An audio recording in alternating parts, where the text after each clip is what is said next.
Около 200 собак, 5 волков, 2 гибрида волка, 2 лошади, 3 аиста, 1 конюк, 1 коза, 4 свиньи. Сейчас, это не дадут. Извините, что беспокою. Это приют верность? Да. А скажите, пожалуйста, у вас можно щенка взять? Можно. Есть щенки, есть собаки небольшие. Приезжайте, я вам покажу. Ну, сегодня еще собаку заберут. 6 голубей. Кроликов уже не знаю сколько.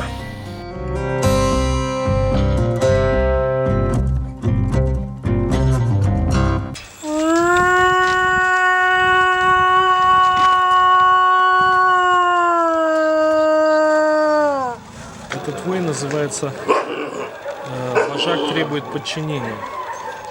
У них как азбука Морзе. Волкан. Все, разворачивайся, все, сидит спокойно. Что? Нет, целовать тебя не буду, у тебя нос грязный. Все. А я заметил, обратил внимание, я ему когда в пасть даю поводок нести, ну там в разные места, где-то прицепить его надо было, то, о, смотри, собака поводок или там палку несет. Это людей как-то подзадоривало. Я его решил научить ведерочко носить просто ради прикола. И вот я как-то ночью пошел в линию, посадил его на крыльцо.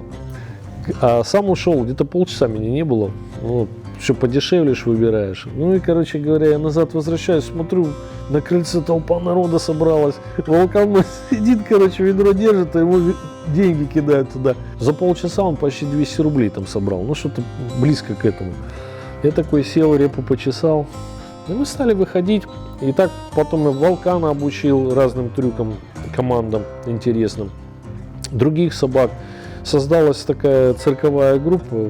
Ну, 10 собак я с собой на колхозку брал, и они постоянно там показывали то, что они умеют делать. Людей это забавляло, толпы народа собирались, и они кидали деньги. И таким вот образом мы неплохо зарабатывали. В приют, в принципе, собаки сами и построили, можно так сказать.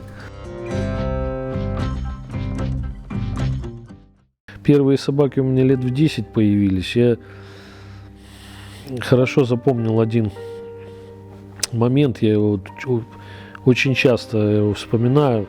Ну, раньше при Совдепе и как делали? Официально ездила машина, короче говоря, бортовая машина, а в ней будка еще есть.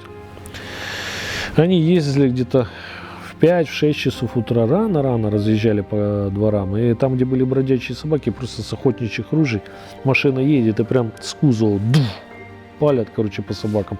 Потом ну, кто-то в машине стреляет, а кто-то ходит и собирает эти трупы. За лапу подкинул в кузов туда, там дальше уже в будку и поехали. И вот я утром проснулся именно от выстрелов, я первый раз это увидел. Во дворе были собаки, с которыми я постоянно общался, дружил. И там песик такой был, вот как раз на моих глазах его и убили. Я просто офигел. Я растерялся. Настолько вот я себя в 10 лет почувствовал не то что ущербным, а беспомощным. И я не могу это так словами объяснить, как бы я ничего не мог сделать с этим. Это взяло и случилось. Какой-то человек выстрелил в ту собаку, с которой я дружил, а потом бесцеремонно зашвырнул ее в кузов. Я просто вот так стоял и все.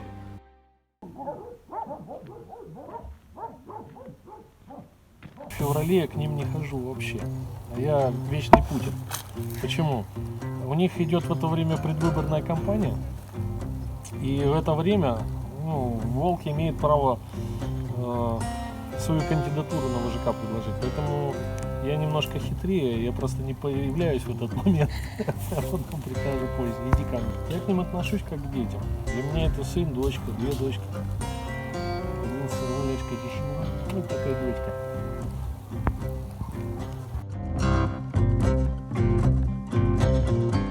Вот было 320 собак, в день уходило 170 килограмм мяса и 60 килограмм крупы. Это вот на день. Сейчас в половину собак стало меньше. Раньше на содержание, для того, чтобы приют мог существовать, 20 тысяч в день уходило. Сейчас уходит половина, десятка, и ее не хватает. Потому что цены выросли чуть ли не втрое. И корма подорожали, и все остальное. То, что раньше до этого коронавируса хватало, сейчас уже 10 тысяч в день мне не хватает на то, чтобы прокормить всех. Мы в основном сейчас принимаем бесплатно тяжело раненых и больных. Мы их лечим, восстанавливаем, вот это все бесплатно. Но если кто-то хочет сдать собаку в приют, свою или еще кто-то как-то, нашел это платно, 120 рублей в сутки мы принимали. Но мы сейчас посчитали, нам этих 120 рублей не хватает, даже если мы за эти деньги будем покупать корм сухой, нам этого корма нам этих денег не хватает, чтобы собаку кормить.